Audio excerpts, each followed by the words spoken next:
কিন্তু কিসে? আমি রীতিকে দিছি, ও কোন কোথায় দেখা করবে ও বলে দিছে। তুমি চলে আসবা, ঠিক আছে? ঠিক আছে। এলে আমি হ্যালো।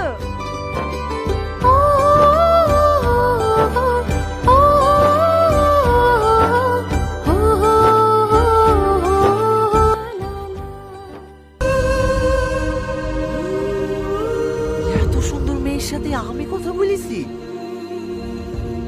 না না, একবার চেক করলি